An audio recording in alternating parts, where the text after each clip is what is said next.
Hello, everyone. My name is Cameron Cowan. This is the Cameron Journal Newshour. I got chit-chatting and with Will from The Living Joke, and I did not set up all my links, but I'm almost done. There is so much happening in the world today.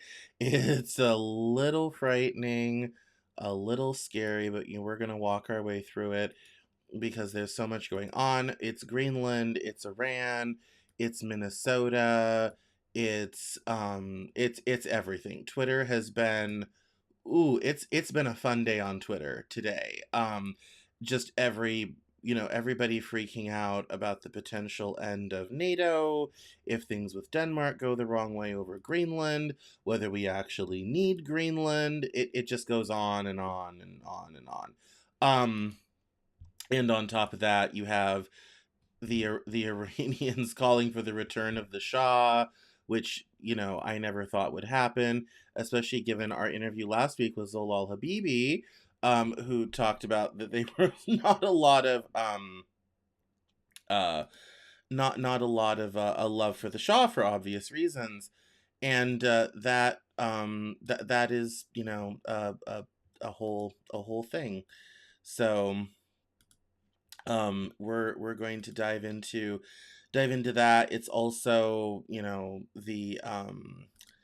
we're also going to get into a new article from the Military Religious Freedom Foundation, talking about Pete Hegseth's Christian Nationalist Crusade to remake the military, which was going on long before Mr. Hegseth came along, and that's a whole a whole thing.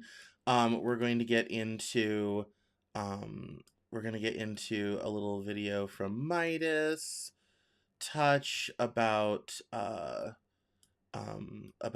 what Greenland all means, and a big intelligence snafu that kind of also impacts uh, the NATO situation. I even have a statement from Keir Starmer about that because obviously Europe is freaking out. We're gonna dash through Davos real quick. I have a lot of stuff. I just have a lot of things happening. We may not really get to them all, sort of thing. But yeah, we're gonna have some fun. So these all my tabs aren't quite arranged the way that they need to be, but we're gonna dive right in.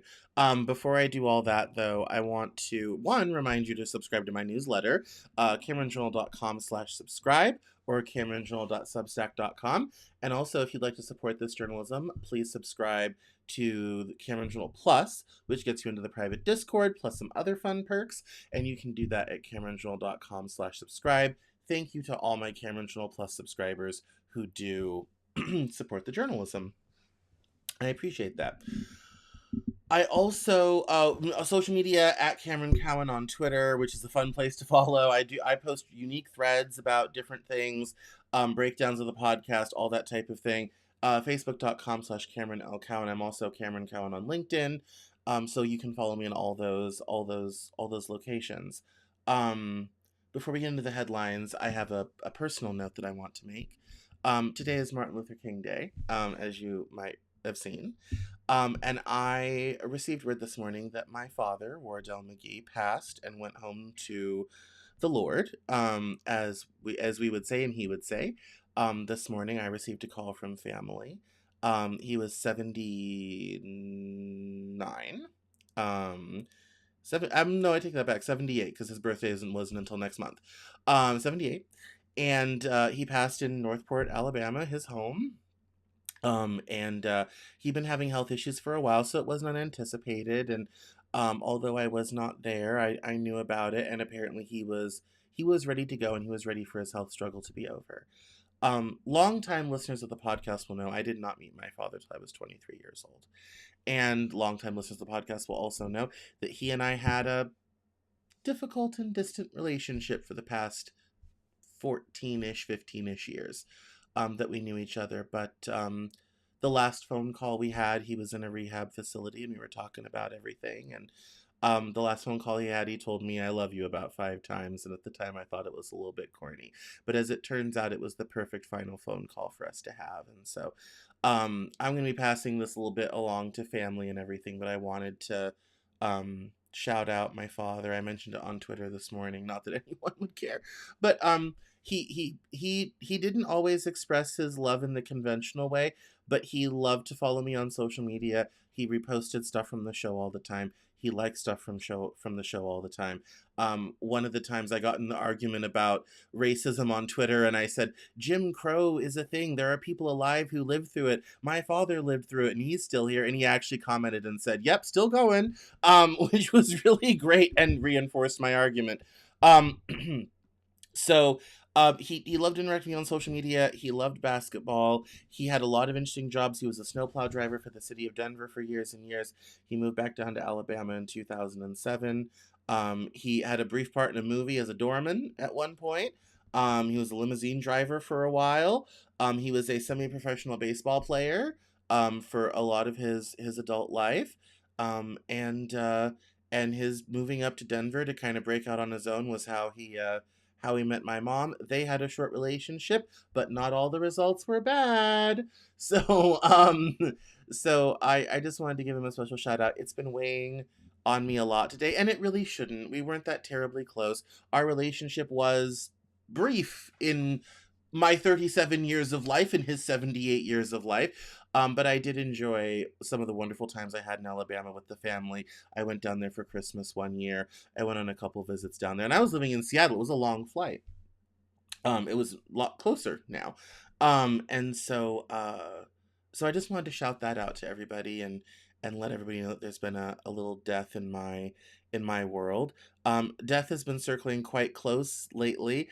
People who regularly watch know that I had a dear friend of mine pass last fall. And so it seems like every couple of months I'm doing a memorial for somebody. Um, uh, oh, thank you, someone in the comments. Thank you very much. It seems that I spend a lot of time doing memorials now, which is really really difficult. But I wanted to shout that out because it's been on my mind all day today, and I have not hardly been able to focus. I think I'm still processing, but I also come from people for whom the best way to get through grief is to begin working. So let's do that and dive into the headlines. Let me do this. Let me change to video. And let me get rid of this overlay, which was from last week's Living Joke Show. And I did not change the or the overlays rather. And we will begin right now. We'll dive into international news because we're gonna talk about Venezuela and Greenland. We'll just do that for an overlay. And let me get rid of those and get rid of those and move that over here. And here we go. Oh, hello. Thank you for commenting, person on Twitch that says, "Yo, what's up, fat guy?" I am very fat. Thank you for observing. I'm doing well. Thank you. Let's talk about Venezuela. So, in the midst of the crisis in Greenland and everything else, we're still in the middle of the Venezuela situation, and Cory Booker was speaking out against this morning, and I thought this commentary was rather interesting. It says here, now they're including the Venezuela strikes in the narrative, and not just Greenland. This is a shift. The words illegal, he said it out loud in writing. This is a new milestone being reached. They're not saying abuse of power or possible corruption. He's making a legal accusation. Legal. The words he's using and how he's using them are exactly how prosecutors talk about these types of crimes. He's laying a mens rea, which means why it happened, groundwork for establishing a criminal state of mind. He's laid out intent, enrichment, and concealment. Doing this sets the predication for hearings, investigations if there's time, and yes, impeachment. This is a signal, in my opinion, that they've fleshed out the violations of the law and had them legally reviewed. Language like this invites defamation unless it's true. The Post definitely went through legal scrutiny. He's no longer saying if true or reports suggest. I know it's excruciatingly slow for us, but in congressional terms, they're barreling towards impeachment as a ready option. And here's the reason why we're talking about this. There has been, especially today on Twitter and even Instagram, a lot of people calling for the impeachment of President Trump, who, you may remember, holds the record for most impeachments. 50% of impeachments in U.S. history have been against Donald Trump. I don't think this dog hunts, and I'll tell you why. I don't think anybody is in the mood to go through what happened in the first term. That's not where the country's at. That's not where that is at. And the post from Cory Booker is here in short, and he says, after illegally and unconstitutionally striking Venezuela, Trump is now selling Venezuelan oil through a campaign donor and funneling the proceeds to an offshore account in Qatar, creating a potential slush fund with no accountability, oversight, or guardrails for Trump and his allies. His continued abuse of power doesn't serve the Venezuelan people or the American people, and certainly doesn't lower costs for Americans. This outrage is yet another example of his unchecked corruption as he again ignores laws and enriches his friends, donors, and himself. The part about this I definitely agree with is it is a narrative shift. I don't think it has much veracity beyond that. And I'll say, because no one's in the mood for it. And honestly, Democrats would have to knock it out of the park for the midterms in November. Supposing we even have elections, we're going to come back to that. Would have to knock it out of the park in November to get enough seats to even have a hope of being successful. And given that you need 60 votes in the Senate, and if everything goes right, they'll get a 4-seat majority, they'll still need 6 Republicans to convict and remove.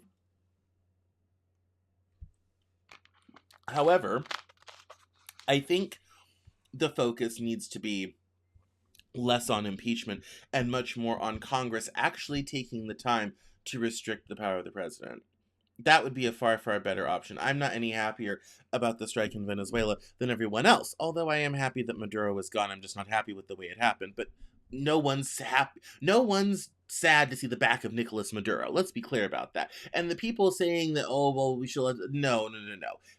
The world's a better place for being rid of Nicolas Maduro, but the way in which it was done is not great. Congress should work on that, not on impeachment. However, I think this is a very interesting... I do agree with this person. I think it is a very interesting narrative shift, and I think there's definitely a certain case being made, but I don't think it leads to impeachment. Moving right along. So... This post is rather interesting because it gets into alliance systems. And before we do that, I want to... Let's listen to Keir Starmer talk about Greenland before we dive into that post. It's a close ally of the United Kingdom and of the United States, a proud NATO member that has stood shoulder to shoulder with us, including at real human cost in recent decades. Alliances endure because they're built on respect and partnership, not pressure. That is why I said the use of tariffs against allies is completely wrong. It is not the right way to resolve differences within an alliance. Nor is it helpful to frame efforts to strengthen Greenland's security as a justification for economic pressure. Such measures hurt British workers, British businesses, and the British economy. And that is why I've been so clear on this. It is a close ally of the United Kingdom. It's kind of cut off at the beginning, but he's talking about Denmark. So the reason why I picked this out is because it was quite, with everything going on between the transatlantic partnership and Greenland, we've had multiple statements. This one is from Keir Starmer, and I wanted to start with that first because this post is a bit disingenuous, and it's really the first part. It says here, nobody can tell me what a, quote, alliance, unquote, actually is. I've literally seen supposedly in touch and educated Europeans say things like if NATO collapses, Europe will rearm and manage its own defense within 10 years. If you need 10 years to rearm, you aren't in a defense alliance, you are a free rider outsourcing your defense requirements. I've seen criticism for Europeans that if only the US was determined, we could have kicked Russia out of Ukraine, as Europe only recently started providing any military support and still expects the US to handle everything. That's not an alliance, that's a free riding problem. Until anyone can seriously answer number one, what are shared threats we agree upon, and two, how we will burden share responsibilities equitably, there's no alliance, it is a free rider and service provider. Okay. The rest of it is not important. This is what's important. So remember, Keir Starmer just said, not using terrorists against alliance and partners, alliances are built in trust, all this type of thing. There's a very specific reason we have disincentivized Europe from rearming. Let's open the history book together. In the 20th century, before 1950, Europe managed to have 2 world wars that killed 100 million people on almost every inhabited continent on this planet. And after 1945, some very smart people said, maybe we should take the guns away from the people conducting all the wars. Not just the Germans, everyone. And so, Europe did not necessarily rearm a whole lot after World War II. Now, admittedly, early in the Cold War, Europe was more armed. Some countries, like the UK, like France, mostly because they had overseas colonial possessions, needed to retain certain capabilities, and their economies were large enough to do so. Germany was disincentivized from rearming. Most of Eastern Europe was under Soviet control by about 1952. And in Western Europe, you had a handful of countries who could basically hold off the Soviets long enough for America to arrive. Especially during the Cold War, there was a fear that without Western Europe being able to ably defend itself in an emergency, waiting for the US to more fully arrive with more assets, that was sort of good enough. At the end of the Cold War in 1991, there was mass disarmament around the world. The United States and Russia reduced arms as part of treaties, especially nuclear weapons, around which a lot of those treaties have now expired. But at the time, we had a handful of nuclear non-proliferation treaties, and that had required a certain amount of disarmament. Europe, especially Western Europe, especially reduced spending on arms following the Cold War. And that has left some countries like Spain, post-Franco Spain, Portugal, Italy, Germany, South Central Europe without a lot of military spending. Eastern Europe hadn't had military spending because most of them were part of the Warsaw Pact or part of the USSR, and there were a variety of security agreements. Some countries, looking at you, Romania, overspent on the military, like the rest of the Soviet Union. Other parts were under more direct control and did not at all, like Ukraine. In the collapse of the Soviet Union, all of this was negotiated. The reason Ukraine gave up its nuclear weapons was part of a security guarantee by Russia and the United States, which obviously Russia violated in 2022. So, the reason why NATO exists was to originally counter the Soviet threat. The second reason it existed was to help aid in common and mutual defense across all allies.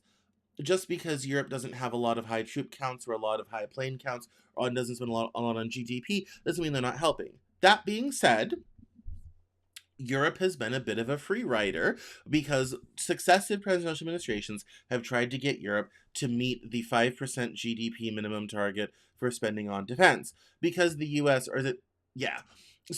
because the US has always had a large military budget and our military industrial complex likes to get paid, we obviously have always had this sort of outsized, military budget, because until very recently, we wanted to be able to deploy forces anywhere on the planet at any time within 72 hours. We invaded Afghanistan in 3 weeks. That was the attitude of the time.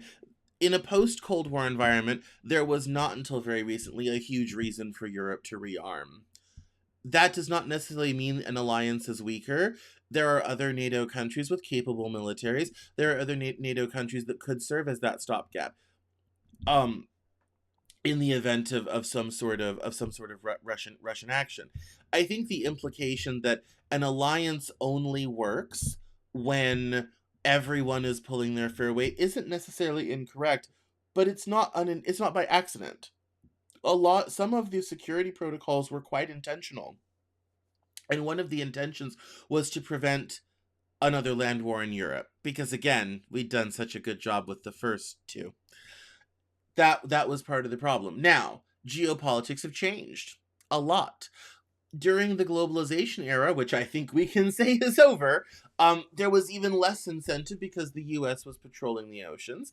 So were the British, so were the French, but the US only was patrolling the oceans. Trade was open, and there was this idea that the world's problems could be solved through trade, through negotiation, through diplomacy. This was an area where Europe, especially via the EU, once the EU became its own organization, excelled at a great deal, and then also denies the fact that we are we're the only nation who's used the Article 5 defense protocol of NATO to ask all NATO countries to contribute to our war in Afghanistan. Everybody was there. The Germans, the Danes, the French, the British, all this sort of thing.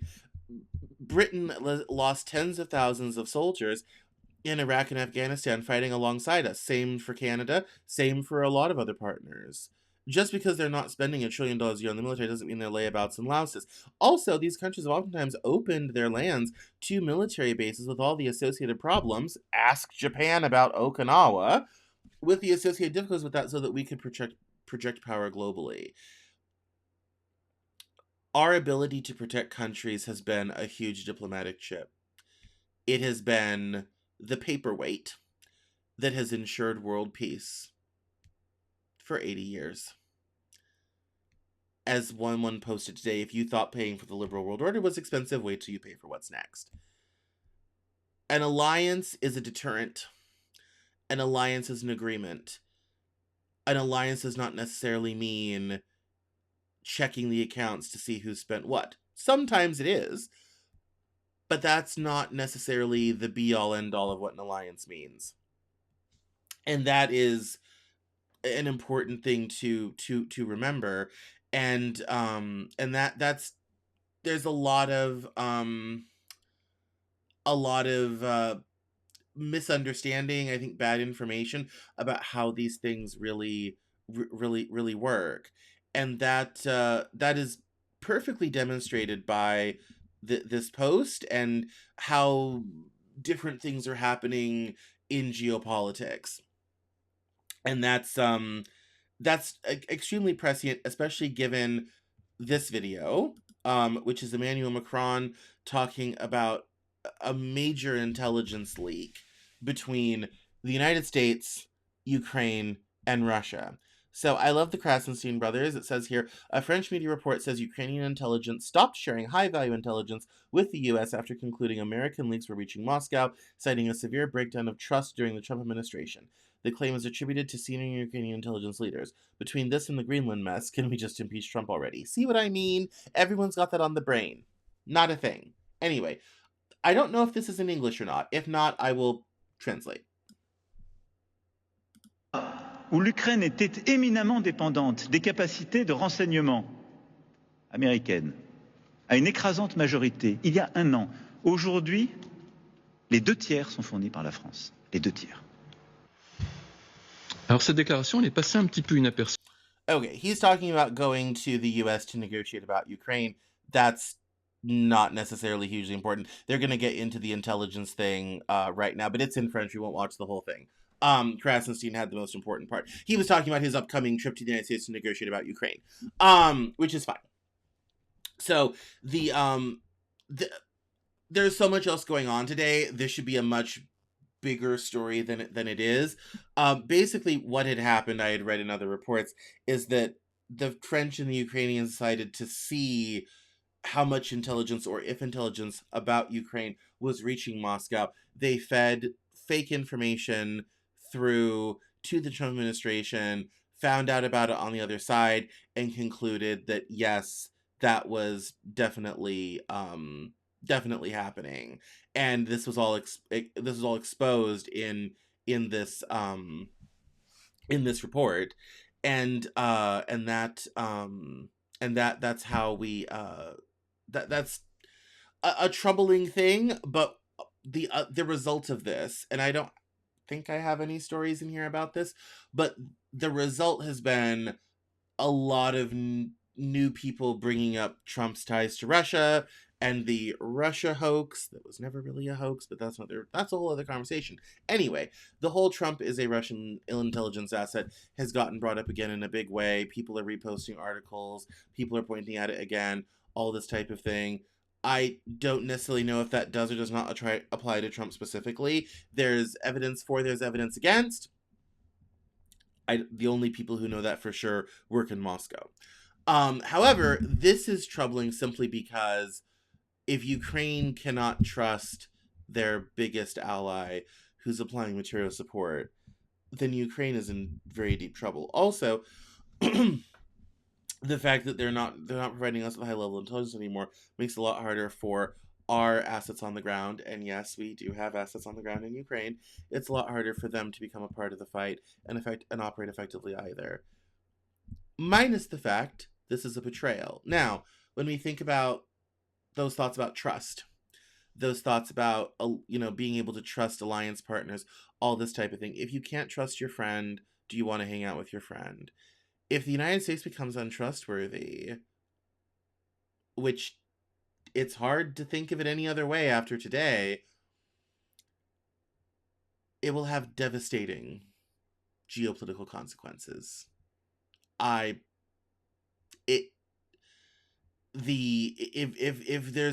there is a big pullback, even the EU even threatened to stop trading with the United States over, if tariffs are implemented over Greenland.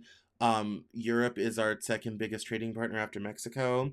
And for those of you wondering what do we get important from Europe, insulin. 74% of insulin is manufactured in Denmark specifically. It would take us a year and a half to replace that production capacity. Millions would die in insulin shortages, including children.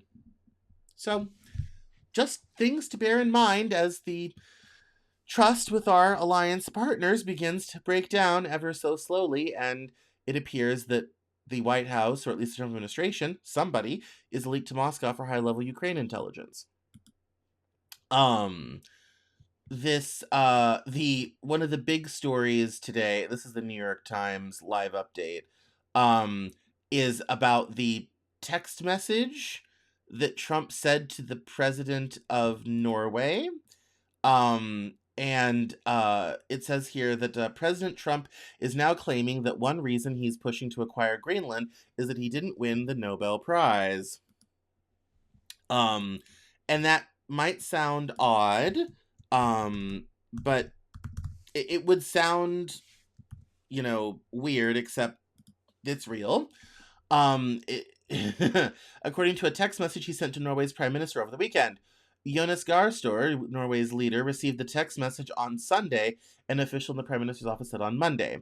Quote, "Considering your country decided not to give me the Nobel Peace Prize for having stopped 8 wars plus, I no longer feel an obligation to think purely of peace, although it will always be predominant, but now can think about what is good and proper for the United States of America," Mr. Trump wrote in the message, which was first published by PBS.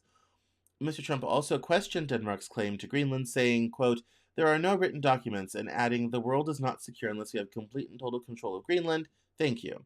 The tensions over Greenland have sharply escalated in the last week, and the message injected a new level of uncertainty into Mr. Trump's thinking and his campaign to gain control of the island. Greenland has been a part of the Danish kingdom for more than 300 years, and world leaders have condemned Mr. Trump's insistence that the United States take over the territory, a giant icebound island in the Arctic region. According to copies of the messages provided by the Norwegian Prime Minister's office, Mr. Trump's message was in a response to one that Mr. Støre sent to Trump on Sunday. It was co-signed by the President of Finland, Alexander Stubb, a leader with whom Mr. Trump is close. The European leaders asked to speak to Mr. Trump about Greenland and his threat of using tariffs to pressure Denmark into selling it, which Denmark has refused to do. They asked for a phone call and struck a collaborative tone, writing, "We believe we should all work to take this down and de-escalate. So much is happening around us where we need to stand together." After Mr. Trump's response, Mr. Støre said in a statement, quote, "As regards the Nobel Peace Prize, I have on several occasions clearly explained to Trump what is well known, namely that it is an independent Nobel committee, not the Norwegian government, that awards the prize," Mr. Støre said. The White House did not respond to requests for comment. Mr. Trump has repeatedly challenged Denmark's claims to Greenland, but in decades-old agreements that the United States has signed with Denmark, the United States has recognized Denmark's close connection to the island. A 2004 amendment to an older defense pact between Denmark and the United States, which grants the United States broad military access, explicitly recognizes Greenland as an equal part of the Kingdom of Denmark.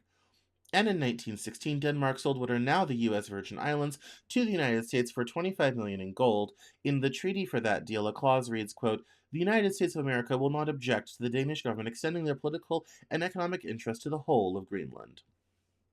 In the past year, Mr. Trump has repeatedly vowed to get Greenland. Denmark has repeatedly rebuffed him. Denmark's position is that it does not have the authority to sell the self-governing territory, and that Greenland's 57,000 inhabitants will decide their own fate. Polls and interviews show that an overwhelming majority of Greenlanders strongly oppose joining the United States. On Saturday, Greenlanders staged the biggest protest of recent months. Hundreds marched through the snowy streets of Nuuk, the capital chanting, "No means no, Greenland is already great, and Yankee go home." In the past few days, Denmark and other European countries have sent more military forces to the island. Small groups of Danish soldiers dressed in green camouflage and dark woolen hats have been walking through downtown Nuuk. Beyond the harbor, a 200-foot-long Danish warship capable of breaking through ice has been patrolling the shoreline. A much-anticipated three-way meeting last week of the United States, Denmark, and Greenland, hosted by Vice President JD Vance in Washington, did not produce any breakthroughs and seemed instead to create misunderstandings. It was the first time Greenland had been included in such high-level discussions, and the Danish and Greenlandic officials left saying that a working group had been formed to explore possibilities for a solution. But the Trump administration said afterwards that the two sides would begin technical talks on the acquisition of Greenland, a statement that raised even more concern in Greenland, in Denmark, and across Europe.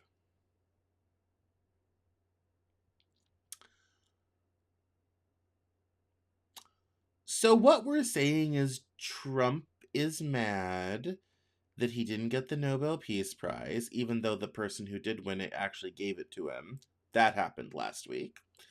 And therefore, ergo, Greenland is his next big thing. Here's the funny part. Trump may not know that Denmark and Norway are separate countries. He just kind of thinks of them as all of one amorphous blob sort of thing. Which is rather interesting and entertaining. Again, it would sound weird, except for the fact that it's real and it happened and we have it from the Norwegians, and this is just, this whole thing today has just blown so wide open. It's not even funny. It's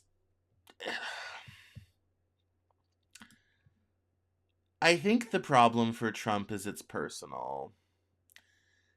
And ironically, his own book, The Art of the Deal, expressly says not to do that, which I think is funny. He's kind of breaking his own rule book on how to do deals. You can't let them be personal, and he's making it personal. I think it's also kind of frightening when he says, I no longer feel an obligation to think purely of peace. I'm not going to ask what that means, because, the answer's obvious and the answer's rhetorical. But I kind of wonder where his head is at with all of that. But that is the latest with the Greenland system. I mean, that's kind of where it stands today. And there is, given all the military stuff that we have in Greenland, there's really no need for us to own it. I think Trump is doing this to own Europe. And not own as in buy it, I mean own in internet speak. Just to kind of, pwn Europe. To be kind of like, well, you didn't give me the medal I wanted, so now I'm going to just seize some territory and, go that route. Which is kind of frightening. It strikes as a little bit of a temper tantrum, but it is blowing the whole situation wide open. There is a lot of threats from Europe coming out on economic sanctions, ceasing trade, tariffs, all this type of thing. Trump is doing the same.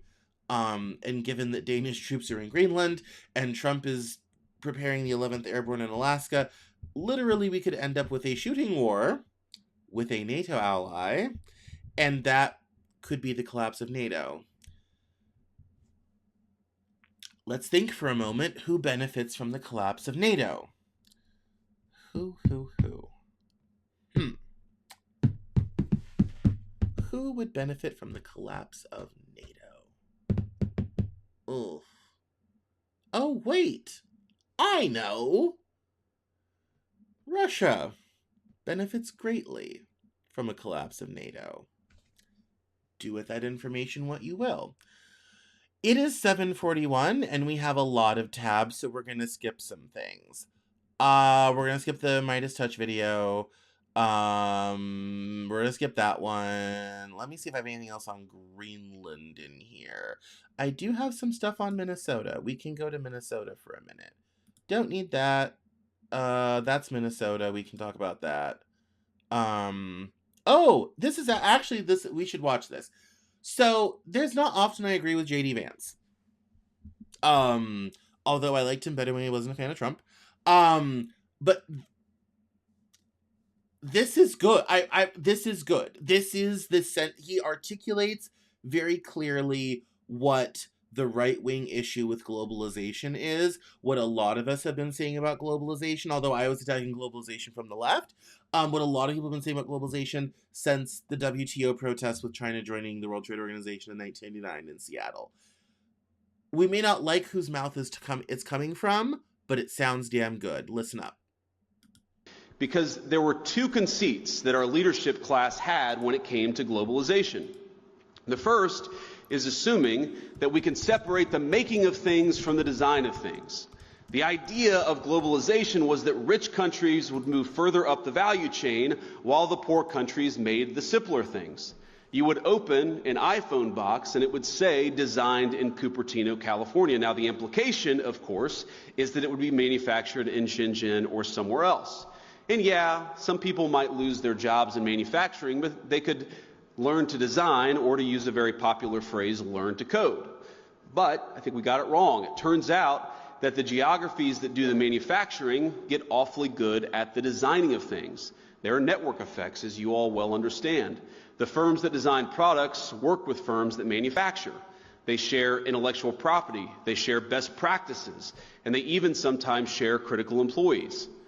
Now, we assume that other nations would always trail us in the value chain, but it turns out that as they got better at the low end of the value chain, they also started catching up on the higher end. We were squeezed from both ends.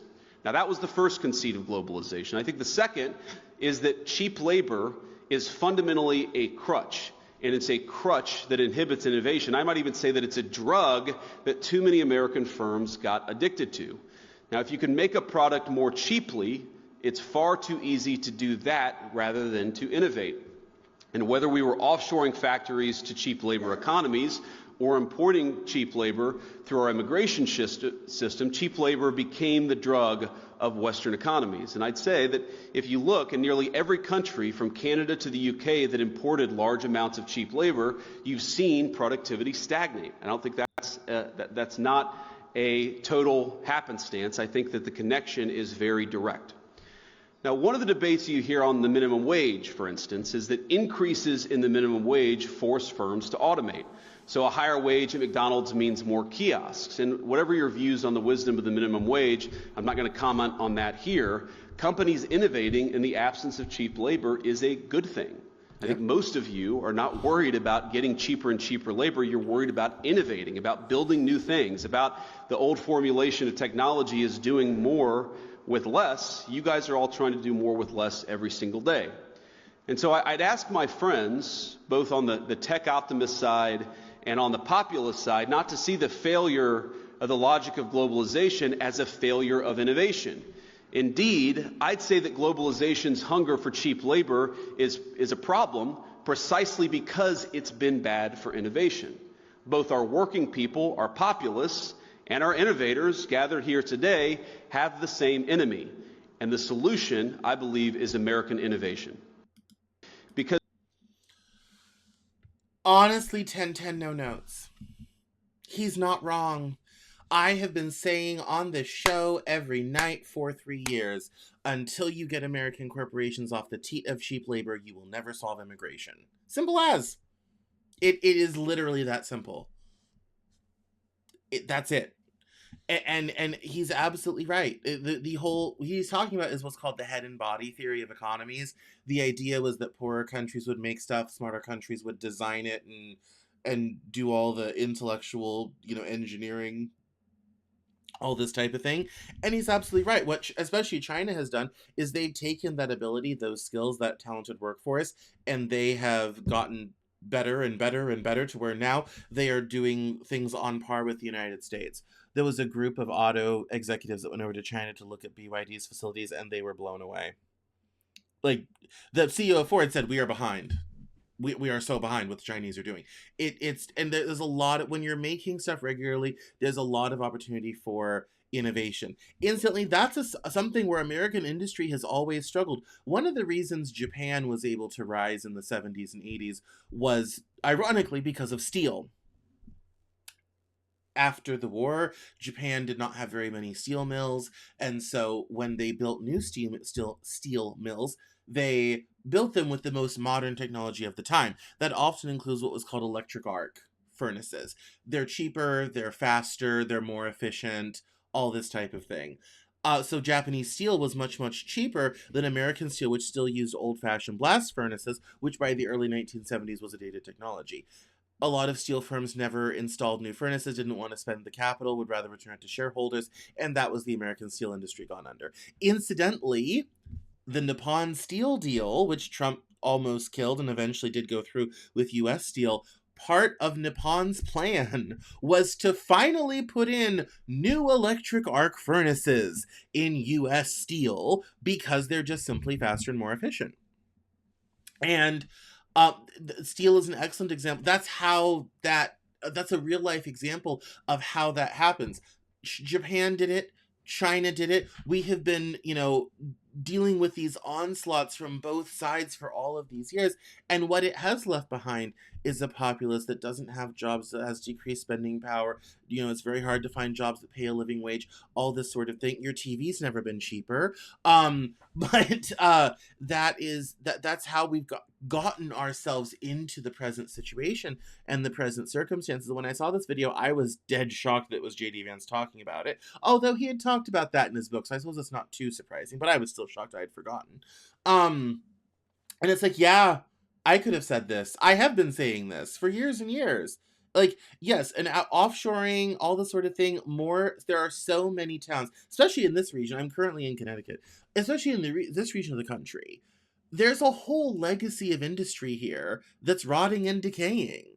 There are massive facilities that are rotting and decaying because those jobs left 30 years ago to Thailand, to Vietnam, to Malaysia, to Indonesia, to China, to Japan, all these sorts of things. And that has hollowed out the American workforce, and there are many towns that would be thriving and growing if they still had a major industrial employer there who's was innovating and coming up with new products and new processes and new automation. Reindustrialization really is a revitalization of America, that will only work if it is focused on people and workers and getting money in the pockets of people. And JD Vance is right. You cannot have a successful society that's relying on cheap labor, at least not for very long anyway. I think one of the things he kind of forgets is part of the reason the conceits of globalization were put into place was because of what was happening with inflation in the late 70s due to us leaving the gold standard in 1971, and we had really overspent in the 60s. So in the 60s, we decided to do a lot of things at once. One of them is we created the modern welfare state. The other one was we went to the moon. The Apollo program was costing 10% of GDP at its closure in 72. It was very expensive to do that. And so coming out of the 60s, we'd spent all of this money. And the reality is we had spent more than we had gold. And so Nixon decided to solve this problem by ending the Bretton Woods system, which had set the price of gold fixed at $35 per 1 ounce of gold, and he left the gold standards and let the currency free float.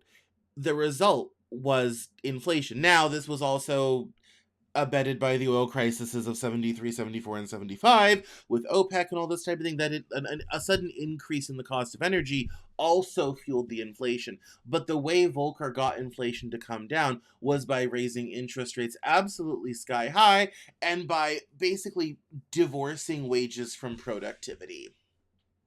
And basically what they did is they filled it in with two things. They filled it in with cheaper goods made overseas, and they filled it in with consumer debt. Both of things that were innovations of the mid to late 80s. Didn't have credit scores before 89. Didn't really have credit cards till the mid 80s. All this sort of thing. That was how they papered over the fact that workers were not keeping up with, workers' wages could not keep up with productivity and break the cycle of inflation. And globalization allowed us to get away with that. Globalization's now falling apart. What comes next? I don't know, but JD Vance is right. If we want to fix this society, we have got to get off of cheap labor. People have got to get paid a decent wage again. We cannot continue with shareholder capitalism. We cannot continue stuffing the pockets of the asset wealthy and expect people to continue. Can't do it. Otherwise, we will end up with collapse. So he's absolutely 110% right, and it's fair to say so. And anyone who gets in my comments and complains about me complimenting JD Vance can suck it.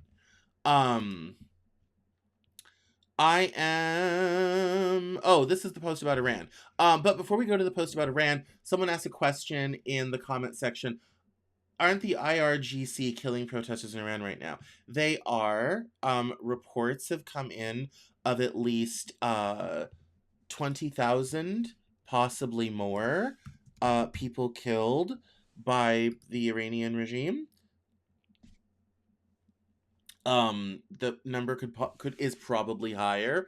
There's an internet blackout right now, and there's a huge crackdown. Rumor running around is that the crackdown is working, but we don't necessarily know for how long. I want to dive in to this piece. It's full on Substack, but we're going to kind of go to the end. Where it says, well, we'll skip over a little bit. So it says here, there's an enormous amount of misinformation circulating about the current Iranian revolution. Almost all of it stems from historical revisionism and distortion deliberately spread since at least the 1970s by the Islamic regime and its ideological allies, most prominently the Islamist Marxist terrorist cult MEK. Two core mantras have been relentlessly repeated by Islamist and Marxist camps and successfully entrenched over decades. The first is the claim that the Shah was a murderous dictator and a footman of the CIA. Now, just know that's the informational bit. Coming down here to the bottom, this context matters because it stands in stark contrast to the mythology constructed around the Shah. Pahlavi is portrayed as a bloodthirsty dictator, yet even his critics speak of only a few thousand deaths, including executions nearly over 4 decades. The majority were linked to Marxist terrorism or Islamic insurgency. The highest estimates, around 3,000, span an entire era and describe a security state confronting political violence and terrorism, not the systemic killing of civilians. Now contrast this with the Islamic Republic or any other regime in the region, including NATO member Turkey and Erdogan's mass killing of Kurds. According to Iran International and Iranian human rights networks, there's a clear pattern. In 78 to 81, 88, and 19, 20, and 23, and the most recent wave, tens of thousands have been killed in extremely short time frames during crackdowns. Reports of 20,000 killed within weeks point to meticulously organized and executed genocidal waves carried out by the IRGC and proxy Arab militias. The barbarity of these operations includes street executions, rape, systemic maiming, the deliberate blinding of protesters, and the burning alive of defenseless civilians. As always, under closed terror systems, precise numbers remain unclear. However, the scale exceeds anything comparable to the Pahlavi area. Pahlavi's monarchy was a modernization project with very limited authoritarianism, constrained by institutions and guided by a forward-looking civilizational model that neither rested on a morbid ideology nor sacralized killing and industrialized terror. Curiously, Reza Shah and Mohammad Reza Shah are portrayed as authoritarian dictators, despite being comparatively liberal next to Mustafa Kemal Ataturk, who ruled ruthlessly, crushed all opposition, and is still revered as a national hero. The key difference here is timing. Ataturk emerged as a nationalist revolutionary on the ruins of the Islamic Ottoman Empire, which allowed him to take over Turkey. And it was kind of interesting because the Shah was not always popular. He was a bit decadent. This is a man that had his lunch flown in via Concorde for a while. Late from Paris, so he could have, Parisian lunch sort of thing. Horrific waste. um, and I was mindful of reading this because last week we had on Zalal Habibi, and I had asked her if there was any way, the Shah, this guy, Reza Pahlavi, he has died, but his son is the crown prince, is still alive, and he has been, actively encouraging people to protest and to lead on all of this. And I said, well, perhaps his son, who would be Shah if they were still in power, could, aid with the transition of the Iranian government. He could partner with the diaspora, and, much like the monarchy helped transition out of Francoist Spain into a new modern era, perhaps the Shah could help Iran do that too. And she said, no, no, no, no. The Shah was terrible. There was all these killings. He had the secret police, the Savak, all this sort of thing. And so I found it, and it was lovely and interesting and fascinating. And I was kind of just like, oh, it could be a thing. Nope, not popular. Okay, great. And this is kind of interesting to kind of stand in contrast to that idea that, the Shah wasn't necessarily so bad, and that, perhaps bringing back the monarchy to Iran is a better idea than the current theocracy. I think anything would be better than the current theocracy, but it appears that a lot of at least the diaspora resistance groups, like the one we spoke to, are looking for just a more modern democracy than maybe a constitutional monarchy with a history of a leader, hereditary leader that had been violent against the Iranian people. Although I did see video today of protests of people asking for the Shah to return. So it'll be interesting to see what role the Shah plays in Iran and what role Reza Pahlavi plays. And he posted himself earlier today. He is planning to return to Iran to help Iran into this new era. It'll be interesting to see how these resistance groups that have been around for 40, 50 years and the Shah clash together in creating the new institutions and the new government of Iran once the present government is unseated. And I don't know if they're going to survive this. They have survived stuff before, but this one I think is particularly bad. And I think it's a very hard time right now if you are in the present Iranian government. This is a long article in The Atlantic about the America and the World and the Changing World Order. Might have to say that for the newsletter. This is about Davos, which is not important, all this type of thing. That's supposed about the thing we just talked about with Norway. This is more to do with Minnesota, and we should check in on Minnesota quickly. This is really important, and I might save it for next week because it's evergreen. Let us check in on Minnesota though. So, this clip from Fox Business is Representative Andy Ogles talking about Minnesota and the present protests and the pushback against ICE action in Minnesota, and it is it's rather caustic. So let's listen in.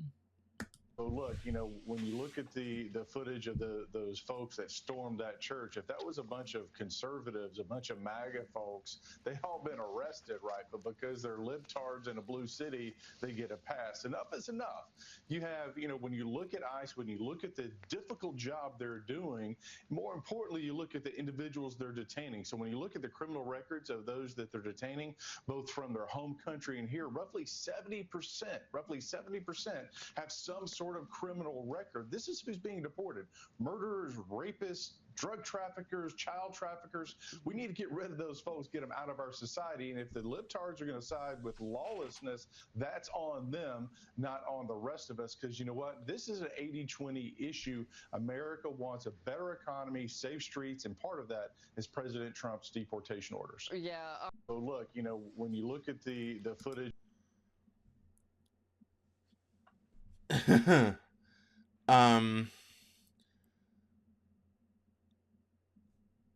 That's certainly a position. The position is not exciting. I think it is. I mean, and he's not necessarily wrong about the people protesting in a church because the pastor it was connected to ICE. That was a thing this weekend. There were protesters who attacked a church during services because the pastor there has been working with ICE.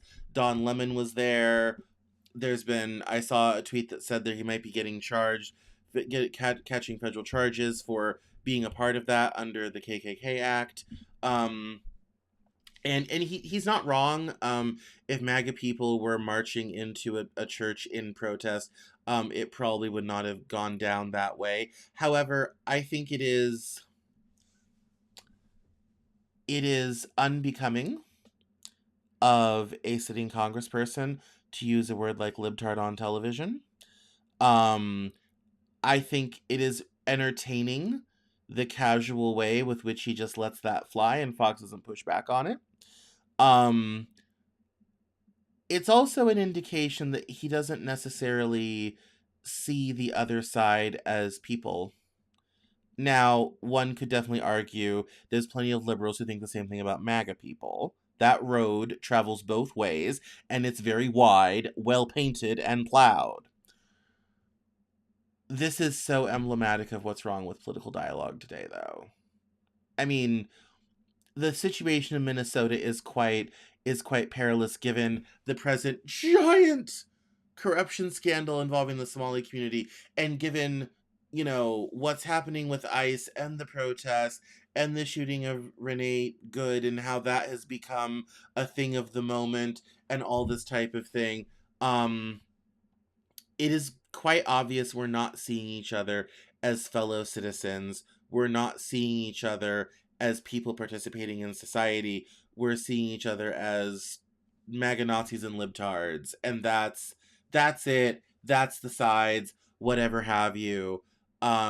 And I guess I don't expect a backbench congressman from Tennessee to be mindful of all of these things, but it is a rather, stark and sad moment, I think, for the country. I heard a comment. Oh, someone says the priest had the same name. He was unrelated to ICE. Well, see, that's even more dumb because then that whole protest was pointless. I had seen only a couple videos about it. The one with Don Lemon talking to somebody, and there was another several tweets this morning about it. No. See, that's even more dumb. And regardless of whether he was, thank you though. Regardless of whether he was laid to ICE, those protesters shouldn't have been there. Not at church, not during that whole idea was so dumb. Mostly because, and here's the important part, the right to protest ends at the sidewalk because the church is private property owned by the church. So if you want to protest the church, you have to be outside on the street and the sidewalk. Now out there, you may put up as many signs as you wish. You may stand there all the live long day at 20 degrees in the snow. That's all fine for you. But that they should never have gone inside. They should have never interrupted services, all this type of thing. Regardless of all of this, the political dialogue on all of this is absolutely gone to hell in a handbasket. And the fact that they didn't even get the right place to protest is even worse. So, terrible.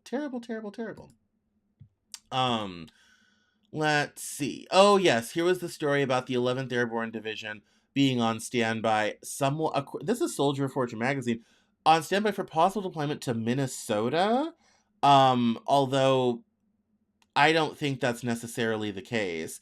This person says that Minnesota would be a good place to stage these forces in the lower 48 to prep them for Greenland.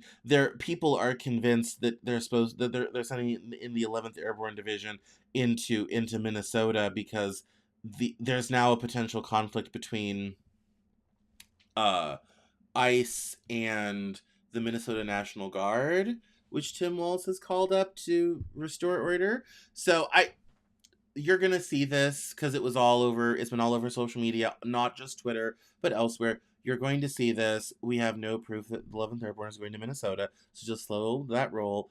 They're probably preparing to go to Greenland, which is a whole other problem and a whole other matter. So, but you're gonna see, from a narrative perspective, you're gonna see stuff like this, and this is where it's so kind of confusing right now because this was the original post about the Nobel Prize.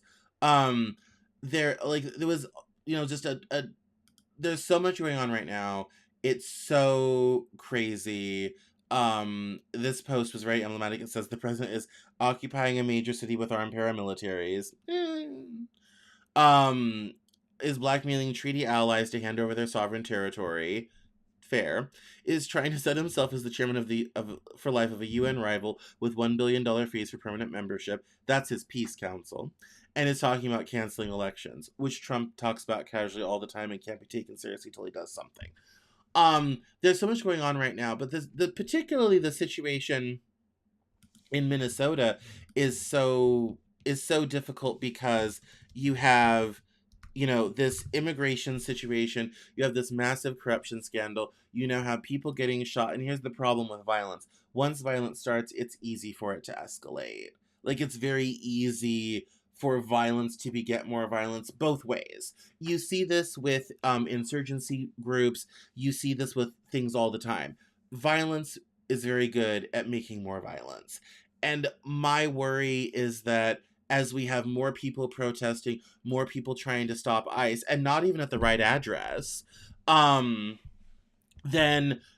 there's going to be more opportunities for more conflict to occur. And as more conflict occurs and it gets, even worse, it gets more and more dangerous, and the chances for a larger and more protracted conflict get even worse. And for historical reference, you can see things like Kent State. There are other, instances where that has happened and you've ended up with Kent State wasn't a huge loss of life. It was more psychological. Only 3 people died, but violence does beget more violence, and that is its own danger and its own thing. Oh yes, that's Trump Russia thing. I'll talk about the newsletter. Oh yes, with the not wanting to do elections, the preservation of our nation is more important than elections. Prepare to see a lot more talking points like this rolling out next. You don't preserve a nation by discarding elections, you dismantle it. Narratively speaking, yes, you could hear this a lot more. And that is something we should all be very, very concerned about. But it is, oh, now this was good. We're going to save that for next week. And we're going to save that for the newsletter. But this is good. This is from David Sirota. Things are bad right now, but some perspective helps. Not too long ago, leaders of both parties forcibly sent American teenagers to die in Southeast Asia, and then they had lied the country into another war that cost $1 trillion and killed 1 million people, all while the economy was being rigged for bankers and billionaires to loot everything. Maybe the past politicians seem to you like nicer dudes than the current White House occupant, but things have been going in the wrong direction for a very long time, and even if you weren't paying as much attention because everyone had been a little bit more polite. The fact is, much of what we're living through now is less an anomaly and more a horrible culmination. I said, fuck yeah, David Sirota, when I read this morning. And that kind of loops back to the JD Vance video. Actually, this isn't the end. I don't know why I don't follow David Sirota. He's from Denver even. It loops back to the JD Vance video. We're at the end of that. All that stuff I said about the gold standard and Nixon and inflation, blah, blah. This is the end, and this summarizes it so damn well. We didn't get here overnight. We did not get here overnight. And even given the things that are happening in Minnesota, the things that are happening in Iran, Greenland, ICE, the protests last year in LA, all this type of thing, this did not happen overnight. We didn't get here overnight. And it's 10 after the hour, I gotta go. But we did not get here overnight. And we will pick up next week with more stories in the newsletter.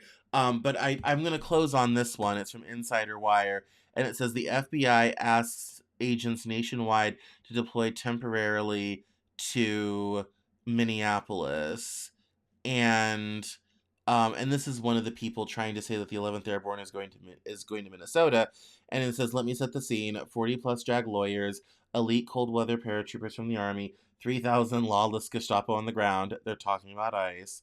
and hundreds of FBI agents. Trump is setting up and testing out a coup on the state level, likely under the guise of federal fraud and rebellion. Minnesota is the test case for a total takeover by a dictatorial regime nationwide. Let that sink in. I don't think we're there yet. I'll say it. I don't think the 11th Airborne is going to Minnesota. I wouldn't necessarily refer to ICE as lawless Gestapo.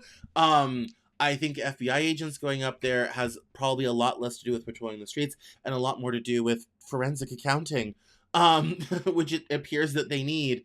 I think that is more into all of that. The 40 plus JAG lawyers, I'm not quite sure what that's for or about. But you don't send in the lawyers unless you're planning on having legal issues.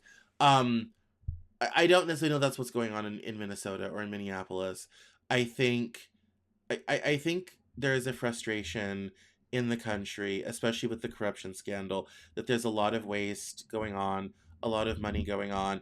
It's the narrative that blue cities and blue states are corrupt, ran by corrupt Democrats, and here's the reality. It's going to be very, very hard electorally to convince people to let Democrats be in charge when you have things like Minnesota happening. And New York and California are next. Trump has already said so. Hell, the bottom scroll in the one video about the guy saying libtards literally said they're already training Antifa people in New York City to resist ICE and all this sort of thing. This whole situation is getting out of control in more ways than one.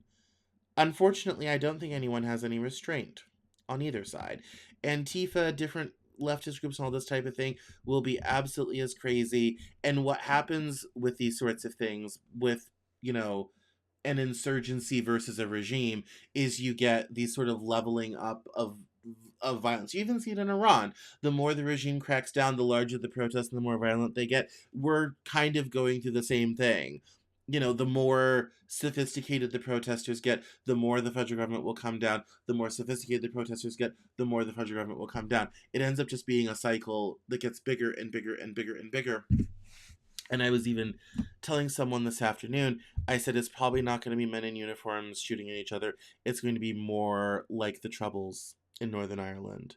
Bus explosions, with tacks and nails that kill and maim people terribly and horribly. That's a very hard thing to stop once it gets started. And that could be what we're really facing. And on that terrible note, I'm going to save these other stories for next week because they are interesting. Although not that one, because that one's important for today, but we're not going to watch it right now. It's like a half hour. We're going to save all that for next week. And I am going to let you all go. My name is Cameron Cowan. This is the Cameron Journal Newshour. You can find me online at Cameron Cowan on Twitter and Instagram, facebook.com/Cameron L. Cowan on Facebook, and at Cameron Journal on TikTok, which is always fun. And don't forget to subscribe to the newsletter, CameronJournal.substack.com or CameronJournal.com/newsletter. And I will see you all next Monday for this show, the Cameron Journal Newshour. But before then, I'll see you on Wednesday on The Living Joke with Will and Connor. We have a lot of fun stuff to talk about this week. And when I say fun stuff, I mean the things that we'll figure out tomorrow that we're going to talk about. And we're going to have a grand old time. So thank you all so much for bearing with me this evening. Thank you all so much for being a part of the Cameron Journal family. And I will see you next week on the Cameron Journal Newshour. Thank you so much. Good night.